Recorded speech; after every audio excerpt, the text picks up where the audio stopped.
You're listening to Lucid Cafe. I'm your host, Wendy Halley.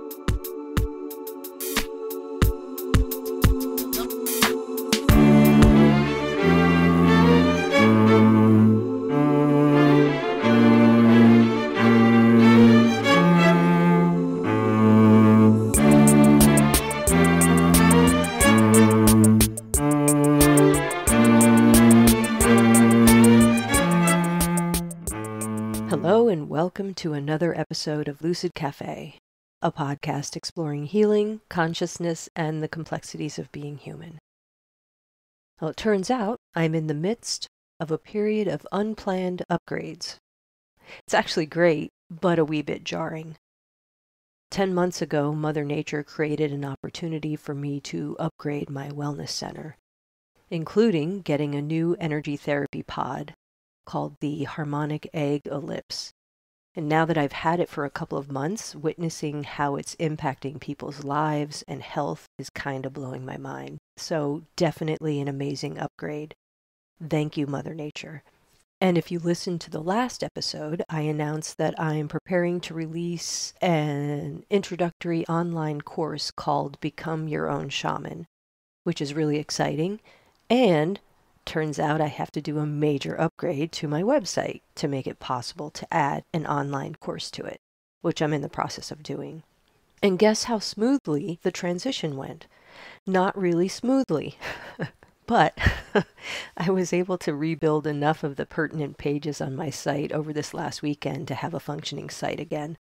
But sadly, the library of podcast episodes I had created that were listed by topic didn't make the transition. So I'll be chipping away at recreating those pages in the coming weeks, in case you're looking for them. My hope is to still get the Become Your Own Shaman online course up and running sometime this summer. So please sign up for my newsletter if you'd like to get updates, which you can do either on the podcast website at the bottom of the page or on the contact page on my website, lucidpathwellness.com. Or you can always subscribe to Lucid Cafe so you never miss an episode, and I'll also continue giving quick updates on the podcast. All right, I'm hoping today's episode will inspire you to want to do some writing. My guest, Meredith Heller, has lived quite a life. Creating music and writing were the things that saved her from a very difficult and traumatic childhood. Now she's helping others to find their inner writers. In this episode, Meredith talks about how her new book, Writing by Heart, A Poetry Path to Healing and Self-Discovery, is inspiring women to find and express their authentic voices. I can't imagine how anyone reading this book would not feel moved to pick up a pen and start writing. Her easy, rule-breaking, and creative approach to writing makes a process that's typically daunting super accessible. So please enjoy my really fun conversation with Meredith Heller. Oh, Meredith, thank you so much for joining me. Thank you. I'm so happy to be here with you. What a treat. Well, I'm looking forward to chatting with you about your new book, Writing by Heart, A Poetry Path to Healing and Self-Discovery. But before we dive into your book, I'd love to learn a little bit about your writing journey, what that's been like. Absolutely. Thank you. So, poetry found me. I left home young. I left home at 12, 13 years old and raised myself, living in domes I built in the woods along the Potomac River in Maryland, about 20 minutes outside of Washington, D.C. I lived in domes I built. I lived in abandoned houses and old barns. And I was very alone. I had a lot of trauma. I had horrible depressions. And all of my friends were dying of suicide and drug overdose. And I wasn't far behind them. Oh, man. And poetry found me. I'm also a singer-songwriter. I would get the first line of poetry or song in my left ear like a lifeline and a work permit that said, stay here and find a way to name the overwhelming feelings of loss and longing. and find a way to name it and shape it into something that brings me to greater clarity, deeper understanding, and possibly beauty. So that's how it began. And it was always my muse and whatever I was making, whether it was a poem or a song, that kept me engaged in life. And I didn't share any of my work for a very long time, probably 20 years. It was my refuge. It was how I prayed, and I didn't want anybody near it.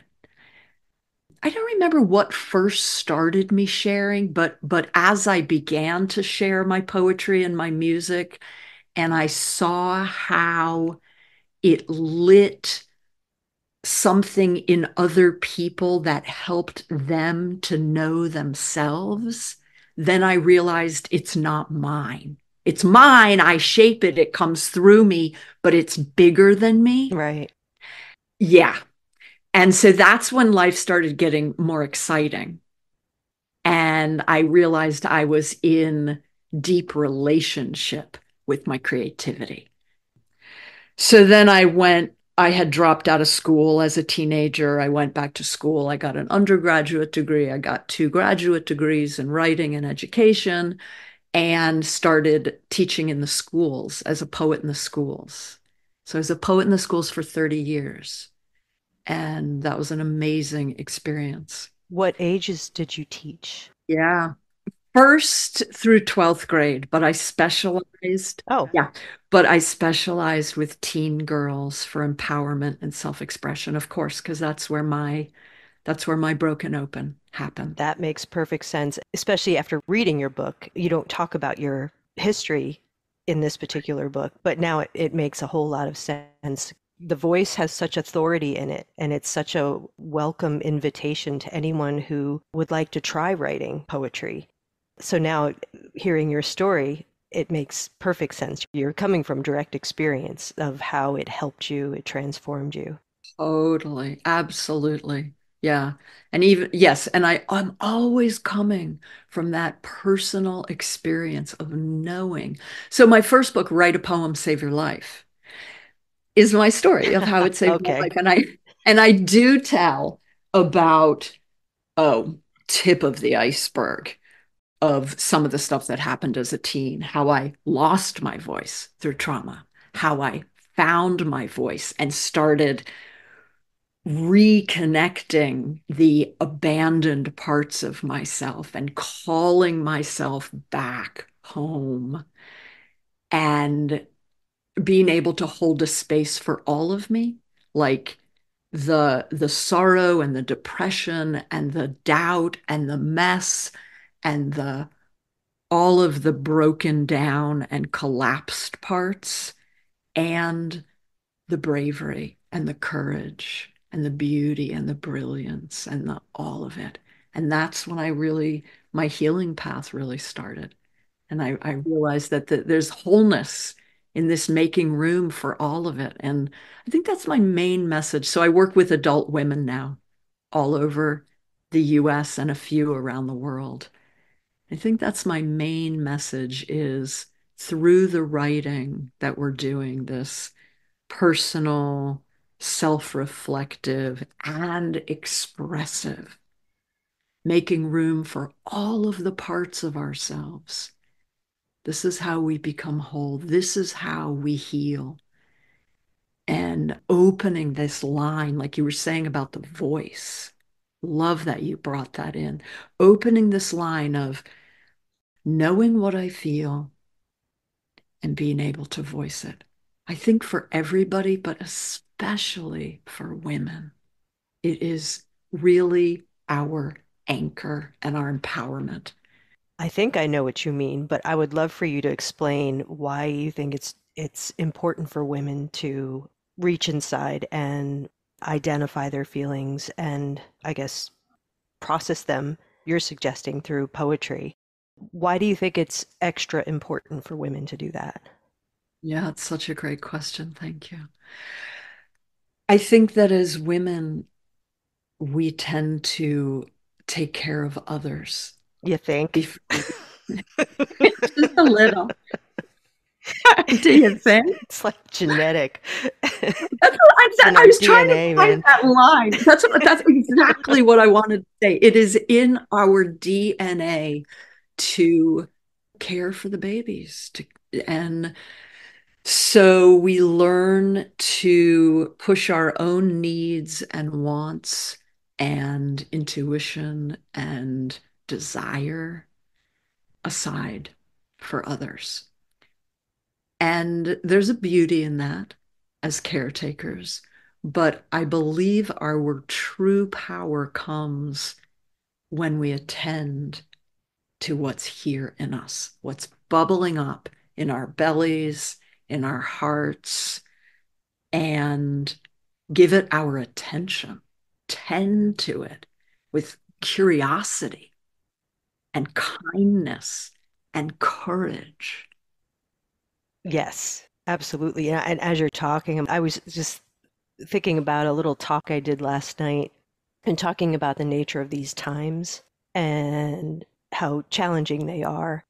And I was Yeah. referencing a visionary experience I had back in 2008, which talked about these coming times and how it sort of tied into this chaos we're experiencing and trying to explain that. And what I discovered during that whole process is that a lot of prophecy, a lot of indigenous prophecy was revealed around the time of the Mayan long count calendar ending. I don't know if you Yes. remember all of Mhm. that in 2012. I do. I totally remember that. Yeah, Yeah. it was very dramatic. Lots of films and is the world going to end kind of talk. But what I discovered is that, and I don't know if this is accurate or not, is that it's the end of a world age and the beginning of a new world age. And these world ages are like 5,000 plus years long. And the world age that's ending right now is dominated by the masculine. And we're about to move into the world age that's I wish you guys could see. I Hallelujah. wish you could see Hallelujah. the body language Meredith is throwing at me right now. So The vomit and the draw in the new. so we're moving into a period which I'd like to believe is true, where there's balance between the masculine and the feminine. So I wonder about this tendency for women to quiet our voices is a byproduct. I wonder if it's always been that way throughout human history, or if it's more of a byproduct of this latest world age where the masculine has been dominant, and so we had to kind of step back and swallow our voices. Just a thought. Any thoughts? I totally agree. And it's not my area of research, but I know that there were matriarchal cultures and societies. And so I think what you're saying is that it does cycle. But what I love about what you're saying is you said the balance. And I think that is what we're really talking about within each of us and within the collective. And I do agree that the feminine has been suppressed and repressed. And I would even argue it's because the feminine is so powerful, so potent. And just like the way, this might be controversial, but just in the way that the church and so many religions squelched and made the body bad, we are embodied in this lifetime. This body is our instrument. Let's come through it, not rise above it, not bury Or it, ignore it? not Yeah. ignore it. Thank you. Not make it bad and wrong, but live through it. This is our human experience. Let's experience everything we can. And the sensuality is the feminine. So bring her. I'll drink to that. I am. So, so poetry in particular has a sensuality to it, wouldn't you say? Oh, yeah, that's beautiful. That's a beautiful thing to say. Thank you. Absolutely. Yeah, that was poetry. There's Check me out. music. Yeah, check, look at you. There's music, there's rhythm in poetry, and this is sensual, you know? I mean, a lot of times when I'm writing, I will take the skeleton of a poem with me on my walks. My walking is my meditation. I will take that skeleton of that poem on the walk and flesh it out to my heartbeat, my breath, my stride. And so this is another way to make our writing unique to our own rhythm. I do want to say one thing about poetry. I am using poetry these days as an umbrella term because sometimes poetry intimidates people. And I want to do the opposite. I really want to invite people in to this poetry practice as a way of presencing and expressing what's real and what's really going on down deep. And so these days, I'm using poetry as an umbrella term for this personal, self-reflective, expressive writing, and all forms of writing are welcome. If you work along with the book, if you come to my workshops, you can write in any form you want: poetry, prose, story, mind spill, heart spill, song lyrics. Make up your own form, just write. That's where I'm coming from. And that feels so freeing, right? For someone, Yeah. especially who really wants to write and they never have before. And I think a lot of people hear about all of the rules they have to follow.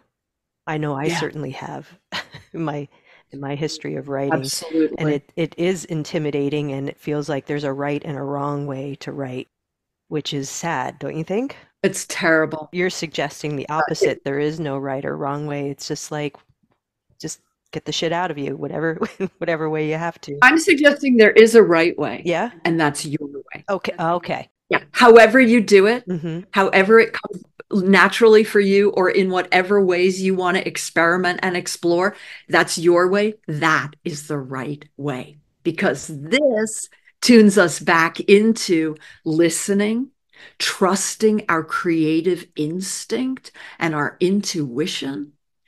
And this is what creativity is. I mean, we are all of us innately creative because we're expressions of life force. Life force is creative. How could we be anything different? Right. And so any form of any open door of creativity is about deep play. As long as you don't use adjectives or adverbs. Exactly. Right. But just I'm throw away kidding. all Yeah. the rules. Yeah. Yeah, throw away the rules and write to commune with your deep self. Write to touch what's really here and give it expression. And then have what you wrote be a mirror so you can even have that feedback loop of where you are and what's going on. And when you start doing this kind of writing and you're tuning into like deep psyche where the metaphors live and the subterranean world that we usually push away and don't talk about, like the deep, dark, fertile, this is where it becomes alive. Oh yeah. Oh, yeah. And then in your writing, you start to write things that you didn't know you knew, but you do because you're tapping what I call wild wisdom. And when you get to this place in your writing where you're willing to not know, and then you write something that's like, boom, that how did I write that? Where did that come from? That image, that metaphor is so holds a space for me to understand what I'm going through. And that's what keeps you coming back to your writing because it's a place of learning and discovering and becoming more of who you are. It's rich. It's so rich. Yeah, and alive. And you think about it, it's our birthright, right? I mean, that's how we've learned throughout our history is through telling story. And I don't think it matters what form it takes, right? Absolutely. But finding Right. ways to tell your own story or even someone else's story. It's a really cool Yeah. healing thing.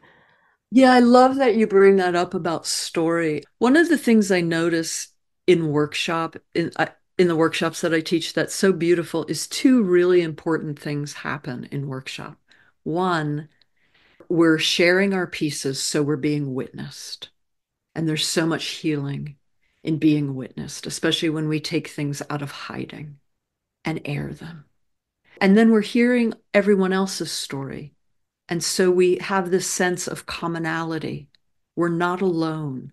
For the most part, as human beings, we have the same needs and wants and fears and dreams and longings and desires. We're human beings. This is what we're doing. And yet, And and yet, yet we feel so alone, right, especially with our wounds. We might feel like we're the only one who feels this way. And so exactly, you keep it very private. right. But you're saying, no, bring it out and share it, and you find that it's universal. Exactly. It's universal. So as we begin sharing these things that exactly what you said that have made us feel alone and insular and that we've kept private, when we start to share these and hear other people sharing them, we see the universality of our human experience. On the one hand, paradoxically, we find that our story and everything we've been through is unique and it matters. Our voice, our story, and how we engage and participate in whether it's a workshop or the family or the community or the whole living community of life matters. So we hold both of these at the same time. Oh my God, I'm not so different and I'm totally unique and it matters, simultaneously woven together. I love it. Right. Your book, Writing by Heart, is really an invitation. Absolutely. And I don't never use the word writing prompt. I don't ever want to be prompted into anything. I want to be invited.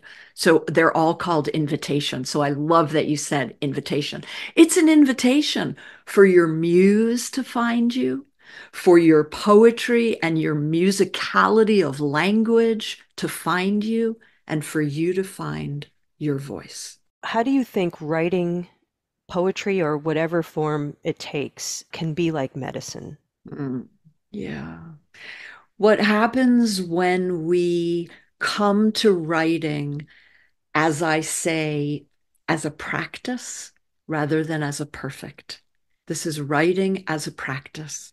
It begins to nourish us and nurture us.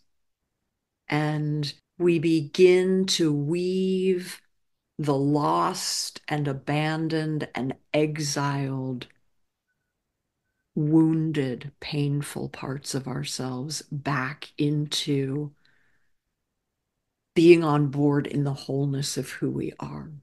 And this is where the medicine lives, in this remembering and making room for all of it without judging it, without saying, my depression is bad. My depression has really important juju for me if I'm willing to dig in and find the treasure.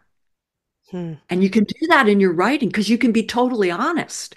Who are you writing for? In this kind of writing, nobody out here. You are writing for yourself. And if you don't want anybody to ever find it, burn it or rip it up. But you've been there with yourself doing the dig into the down and dirty Hmm. and coming up muddy with dirt on your fingernails and a grin on your face because you've tasted what's real. You speak in poem. Yeah, I like that. Yeah. Why not? If I have a choice, why Oh, not? no, it's beautiful. Very musical, very lyrical, the way you talk. I was going to say that I've always kind of looked at symptoms as like any symptom that anyone has as important, right? And it's trying to get your Yeah. attention because it has a story to tell. And so what you're suggesting is tell whatever you're feeling, tell the story of that feeling or the symptom, depression being a symptom or anxiety or whatever. That's incredibly powerful. It's an acknowledgement. Yeah, it's a being with.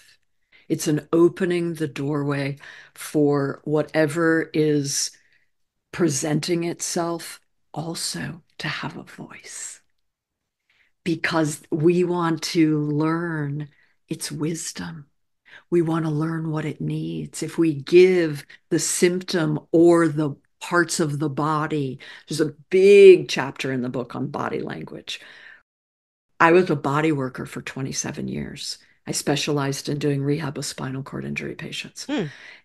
I mean, I worked with hundreds of thousands of bodies. And what I learned is that if we give it the invitation, the body will tell us its medicine, how to heal it, what it needs, what it longs for. We open that conversation, just like the writing is opening this conversation, this communing with deep self. And from here, anything is possible. All right, let's start writing, folks. Okay, let's do it. Here we Right go. now, that's how I felt when I was reading your book. I was like, oh, Time to write. it's time to That's write. right. Yeah, exactly. Because it's really probably is akin to taking one of your workshops, is what I'm guessing. Yeah. But you get to do it in the privacy of your own home if they can't meet with you in person, or however. Do you do workshops online too? So right now I'm teaching online mainly. Oh, I okay. do in-person retreats, but you have to come to a couple of workshops, online workshops before you can come to the retreat because the retreat starts deep and goes deeper. Gotcha. Yeah, no, that makes sense. Yeah. So your book is like there's so many creative ways to engage yourself in a writing process, and you make it, again, like I was saying before, so accessible. Yeah, it's not intimidating at all. So for anyone who might feel like, "Oh, I'm not a writer." Hell, yeah, you are. You can do it, especially Yeah. with this book. Yeah, just open any, I say the pages, every page is a doorway. Open any doorway and walk through where to yourself. It's a doorway to you. You're making more room to know yourself, to explore yourself, to express yourself. What could be better? And then the way you show up, it echoes into your life. Women who come to my workshop say we walk the workshop into our life. Huh, I like that. Yeah, right. We stand taller. We have more support in who we are, in what we know about ourselves, being able to have a feeling and know how to articulate it more easily, to ask for what we want, to know what we need. Like they walk that into their life. And I'm like, woo! It's just like a big boost of power, personal power, and confidence. That's one of the questions I was going to ask you, and you just kind of answered it, I think, unless you want to embellish or add. Can you speak to how writing transformed you, like how it healed you? Yeah, absolutely. Having left home so young, 12, 13 years old, with absolutely no support and no stability, and everything that I knew constantly changing and constantly falling away, my friends all dying. I was pretty shut down and I did not have confidence or self-esteem. I was pretty like in survival mode. And as I began writing more and more, it gave me the capacity to, I have very deep feelings. I've always felt everything, you know, like I if suspect you're not most, alone with that. Yeah. right, exactly. Like if most people just have 7 colors, I have 64. I feel every single one of those colors, and each of those colors is a musical note, like that. So I often operated in an overwhelm of this amoebic overwhelm of feeling. And the more that I wrote, I learned how to take the feelings and name them, know how to call them by name. And when I did that, it gave me, it gave the feelings a shape, and it gave me one degree of separation so that I could actually look at it instead of sitting or it sitting in the middle of me or me sitting in the middle of it, which is probably simultaneous, both. So then I could actually look at it. And then once I could look at it and name it, well, then I could move it around and reorganize it just the way we do words on page, right? Oh, well, what do I actually want to feel? What do I want to create in my life? What do I need in my orbit to support me, what I call living in a state of hum? Hmm. Yeah, right? How do I support the hum? That is when I'm in flow. It could be creative flow. It could just be flow when I'm walking down the street, going through my life, and boom, there's that person I needed to talk to, and they just showed up. What I like to call synchromistic. Synchromystic. Describe that. It's that mystical flow when we are in tune with the universe, that which is bigger than us. And we are part of it, and things line up synchronistically. Oh, I was just thinking of that person and there they are. And oh, I had an idea about this thing and oh my God, there it says that word right there. And I'm at the right place at the right time. And those moments of synchronicity that for me always feel like, back to what we were talking about before, I'm not alone. I am connected to something bigger and larger than me. For me, that's the life force. I'm a huge nature person. That's where I source that connection. That's what I like. That's what I believe in is nature. And I learn how to be human from how nature operates. It goes dormant at times. It has a fallow time, making room for fallow. There's a chapter in the book called Fertile Darkness.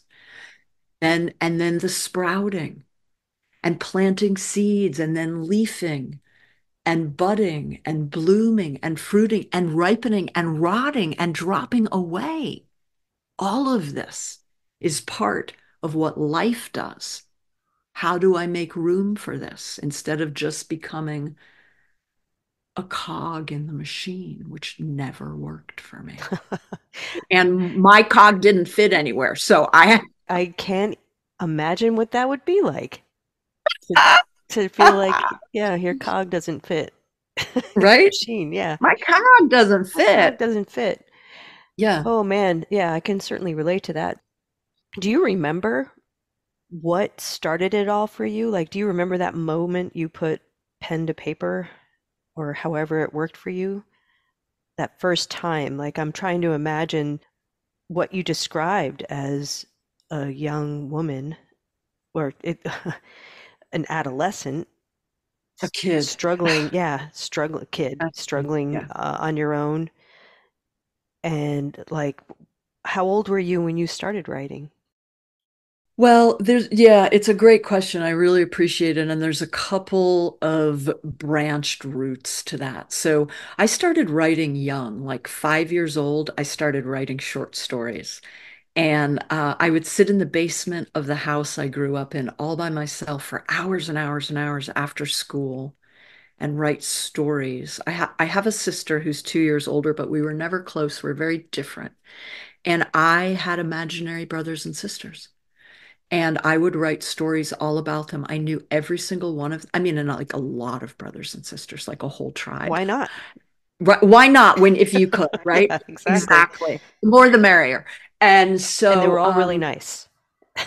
Or were they? well, they were all really interesting and Okay, unique. all They're right. very specific personalities. So I would write the stories about them. So that was probably my youngest experience with writing. Music was my first doorway into creative expression. And so I would write my own songs with lyrics. And I think that was when I really started. And there's something for me about music and melody married to lyrics that allowed me to capture the emotion in the melody paired with the words, metaphors, visual, sensual imagery that could express what I was feeling. That for me was freed me. It freed me and gave me that pathway of expression, which for me is really important. Expressing myself is like, that's how I know myself. Through expression. Yeah, I don't think I've ever even said that before, but it's true. Okay. Well, it makes perfect sense, right? I mean, it seems like, of course, Right. but maybe we don't Yeah. think of it that way, just naturally. Yeah. Hmm. I know that for me, when I articulate something, I feed it back to myself in a way, and then I know it twice. Yeah, I think I understand that. Yeah. Yeah. It's like you're in a dialogue with yourself, sort of. Yeah. Yeah. Huh. All right. So then I feel like I'm going back and forth between your Yeah, that's right. Yeah. autobiographical material and your latest book. Let's go back Mm. to your latest book. So I wanted to just touch on some of these. You're not calling them prompts, you're calling them invitations. Let's look at the body and how you Yeah. use that as a tool to help people. Yeah, absolutely. Yeah, thank you. So, body language is the longest chapter in the book, and it goes through, it starts with the hands because they are so complex but not as vulnerable as other parts that we get to in the book. And then we work our way through the body, giving the body an opportunity to tell its story, different body parts. What's the story here? Like, let's work with hips. That could be really vulnerable for some people and also empowering. Asking, going into dialogue, into communication with our hips. How and where have you been shut down? Where did you learn to hold so tightly when you walk or when you dance, or the direction that your pelvis tilts forward or backward? And is that natural for your body, or is that a trauma response? Is that Mm, something you learned in protection? When do your hips feel free? What does it feel like when your hips feel like they can move in any way they want? And so, in every section of the book, especially so, I think for this, for body language, there's a section called body mindfulness, where it's a guided journey meditation to help you to access what's happening in your body or a felt experience or deep psyche or imagination or your senses that's going to give you the information for your writing so that you're not thinking your way there. You're having an experiential journey that gets you to the information that's going to populate your writing. So it becomes like very right here and right now and alive. And I even have chills as I'm saying this because it's so true. I'm always telling people. And when I'm teaching workshops online, I can see when people start thinking their way to something. I say, don't think your way there please because don't. Yeah. please, please don't think your way there. Don't do that to It's so yourself. habitual, though, for most of us in the Western world. It is. We're pretty top It's heavy. it. We really Yeah. are. And we rob ourselves of the discovery Mm, that's going to be so much more interesting and juicy when we come from something experiential, a felt experience or a bodily sensation or our senses or something that populates in the imagination or something that bubbles up from deep psyche. Um, it's going to be so much more interesting and juicy than anything we can think our way to. And once you taste that, then you learn to stop thinking your way there. So in the body language section, we do a journey for each body part, and that's very tangible. And that's a great way to start for people because it is so tangible and the information is right here in the body. And yeah, yeah. Put your hands on that part of the body. I Yeah. was just gonna say, like, as you were describing, just like examining your relationship with your hips, when do we ever do that? Never, Right. never. I Never. mean, Exactly. so Right. it's like, Never, never. Right. as you were kind of asking the questions, I'm thinking, I don't think I know my hips in that way. I mean, I don't, Oh, just as an example, I mean, unless I'm an anomaly, but I suspect none of us really think of ourselves in that way. right. Right. And I think that there are so many of us who haven't given ourselves and our bodies the invitation to tell the story. Mm, And it's the wounding stories and the glorious stories, especially when you come to hips, you know, yep. like I mean, my own journey, like when I started listening to my hips, I realized I'm a big walker. I walk like 5 miles a day. That's how I meditate. And at one point, I was aware that I held my hips very straight and with no movement. And I called that my soldier. Hmm. Protection, not letting anything in because it wasn't safe, and not letting anything out. And that was painful to feel that and to become aware of it. But once I became aware of it and I started writing that story of the soldier, Right. I thanked the soldier for protecting me. I needed protection. And then it began to shift because I became curious. How do my hips want to move? Mm. How are they capable of moving? I also grew up dancing, so I do have a lot of fluidity in my body and my hips, but my dancing is like, I might even do it in a group, but I dance by myself with myself. And so then, and walking is out in the world. So I needed to protect myself in the walking, but like the curiosity, well, how do hips move and what are they capable of? And what happens? Like, what do I feel when I allow my hips to start moving? Whoa, there's feeling there. What happens when I allow myself to feeling? And then it's like this amazing doorway, and we become more, like you were saying, we become more rich. We become richer as we melt the patterns of conditioning that we learned before we had a choice, that are so much out of protection and trauma and wounding and needing it, being expected to be a cog that fits in the machine. So when we start melting all of that stuff down, and there are many, many ways to melt it down, writing is a path home. There are many paths home. We begin melting that conditioning and that armoring and those survival patterns. We begin to soften those. And then the life force that moves through us in its own rhythms and serpentine motions, talking of hips, it feeds us, it feeds our life. And we begin to be nourished on a deep soul level as part of nature, I would say. We really are part of nature. We come back into our We are natural. nature. We are nature. Thank We- you. yes. Thank Yeah. you. No, Right. that's, I mean, I don't want to digress too much. It's just that is something that I think is also deeply embedded in our cultural psyche is that we are separate from nature.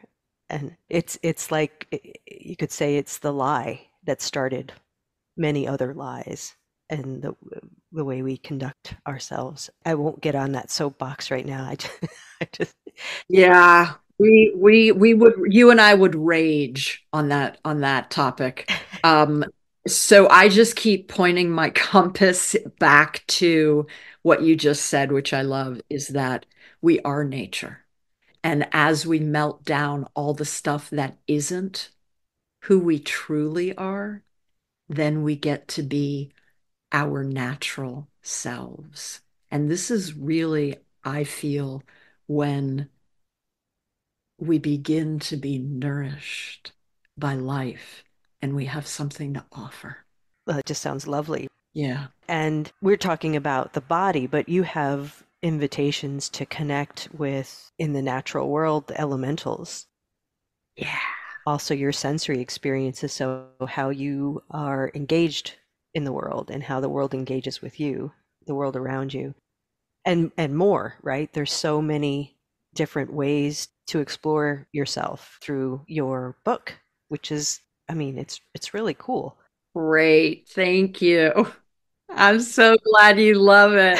So one of the things I wanted to, because you mentioned shamanic journeying in your book, so of course I have to explore that a little bit with you. I'm curious Let's about do it. how a shamanic practice influenced your writing and maybe even how you got pulled into learning how to connect to the dreaming in that way.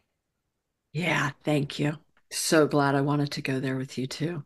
I I think in my 20s started working with a couple shamanic practitioners and I learned to journey to a drum beat, which as soon as I did it, I was like, oh, I've been doing this my whole life. I mean, it's like, yeah, It's natural, yeah. totally natural. Which makes sense given your trauma background, right? Right, right. Trauma and really rich inner life and imagination. I find the two usually go hand in hand Yes, with people who've had tremendous trauma. They retreat inward and sometimes outward. yes. And sometimes both at the same Yeah, time. exactly. Yeah. I'm sorry to interrupt you. Please. No, it's fine. I love riffing. So, Learn to Journey was completely at home there, had wild, amazing experiences that completely changed my life. I was part of a shamanic drumming circle for a while that I loved, and I wish I still had this one. It was on my 50th birthday. I did a journey to drumbeat where I'll just say they completely dismembered my heart until there was nothing there except a matrix of space. And I was shown how every hurt and resentment that I attached to was like a knot tied into the matrix Hmm. of two threads that crossed that then became part of my heart vibration. And so it was my task to catch any hurt or wound or resentment before it became a knot that was embedded in the new heart field I was given. And then slowly over time, the crossed fibers of the field became musical tones that sang notes and harmonized with other notes and became, I basically got a new heart. I was given a new heart, and the dismembering was pretty Yeah, intense they and usually are, aren't they? graphic and gnarly and weird and like, what the, oh my God. Were you going to say what the fuck? Yeah, I was. I was going to say, what the fuck? Okay. Thank you. Didn't know if we're allowed to That's say not that. allowed. Yeah. It's totally What allowed. the? Right. Oh, it's so great. Good. Good. Otherwise, I'd have to repress myself, which we know I can't stand doing. I don't want you to do that.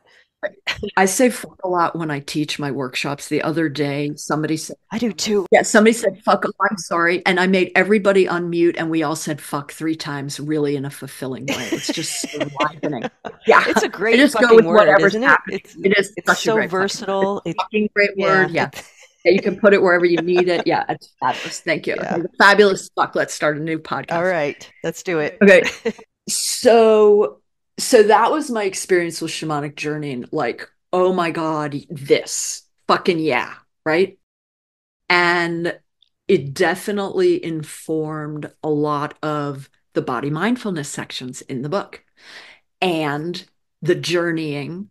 to find animal allies, which is my favorite kind of journey to do, my absolute fucking favorite kind of journey to do for healing and to help navigate changes and challenges, right? Because then you call on this animal who has this instinctual nature and skills and sensory capacity, and they don't doubt themselves.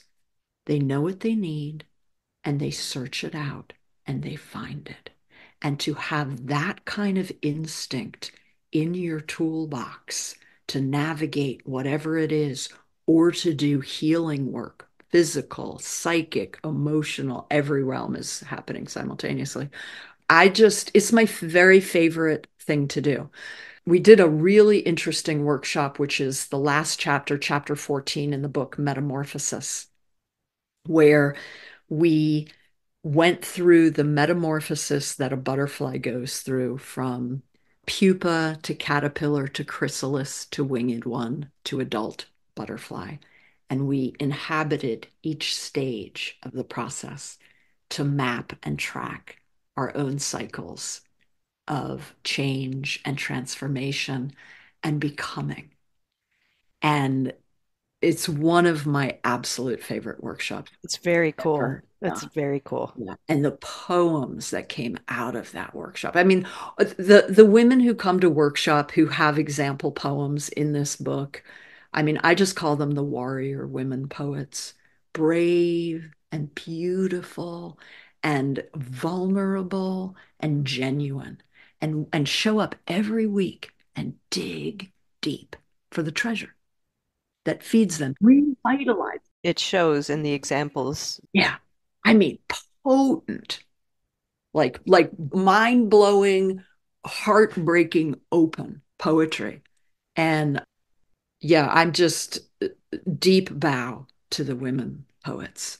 I'm so proud with them, and I celebrate them, and I just feel so honored and joyous that I get to share with them what I love, what I'm passionate about, what my healing journey has been this poetry path, and then to watch them open and blossom as they work with the writing path as a pathway home to love. I tell you, yeah, there it is. My first book, Write a Poem, Save Your Life. I realized recently it felt like I wrote it in blood. And this book, Writing by Heart, feels like I wrote it in honey. And it's the journey from survival That's beautiful. to love. And I think so many of us are on this journey, and writing is a path home to love. Yeah, I mean, that's just what you described speaks to your direct experience of what writing has done for you. You had to go into the trenches and write with your blood before you could write with your honey. So you work with people in these workshops, and if someone wanted to learn more, how would they do that? MeredithHeller.com. Okay, that's pretty straightforward. Yep, I must have It's gotten my that one. name. That's just, it's me. You will find me there. You can write to me. I will write you back. All of the information about the workshops, the books, everything's there. I am on Facebook also, a little bit on Instagram, but my website is where everything is. And my book is available everywhere. Everywhere. Just go to your favorite bookseller and get a copy for yourself. And for anybody who feels the call to write, these pages are doorways. Open They really are. I mean, yourself home. as a longtime writer, I had never seen invitations in this way. That's just like, Jesus, where was this book 30 years ago, 40 years ago? Well, yeah, and that's the other piece of it. Thanks for saying that. Because my journey was one that of such aloneness and having to find my own way because 30, 40 years ago, 45 years ago, I didn't know anybody who was doing this. And I didn't want anybody really to have to go through what I went through by themselves. I wanted to say, here's a way. Follow me to yourself. Follow me to find yourself. Here's a way. Bring your paper and pen. Come on, you know, and And all your invisible friends. bring all your invisible friends and your magic wand, otherwise known as your pen. Mm-hmm. And I really suggest invite people to write with pen and paper because there is an organic process that happens that I think involves and engages body, nervous system, arms coming from chest, coming from heart into hands, deep psyche that's different than tapping on keys. Um, I could see that. Yeah. yeah. And it's nice to play in each way, to do some writing with pen and paper and see what it pulls from you. Even the pressure it takes to push pen across texture of paper engages us physically and sensually. I have an old push typewriter. I think it's from the 40s. Cool. And it's so cool. A little blue royal. I call him baby blue. And a lot of mornings I'll sit and type at the typewriter because I'm not as attached to what comes out and all the keys jam and I don't care, Right. you know? And so it's like it gets a different part of my perception, a different part of my awareness. So it's also fun to experiment. What writing voice comes through when I'm tapping on keys? What writing voice comes through when I'm dragging a pen across paper? What writing voice comes through when I'm even talking it? Some people are like, I don't have the patience to write it out. I said, grab your phone and open your voice memos and talk your piece. Speak it. Yeah. Speak it. So it's like anything is welcome. What I'm talking about is a practice of presencing. All right. Meredith, Oh, so great to talk to you, Wendy. thank you so much. Thank you. Loved it. So do you feel inspired to write? If you'd like to learn more about Meredith, take one of her workshops, or get a copy of her latest book, please visit meredithheller.com. The link is in the show notes. Thank you for listening. If you enjoyed this episode, I hope you'll consider sharing it with someone who's feeling creatively stuck or just plain stuck. Writing is such a powerful tool. Well, I'll look forward to reconnecting with you in a few weeks with another episode of Lucid Cafe. Until next time.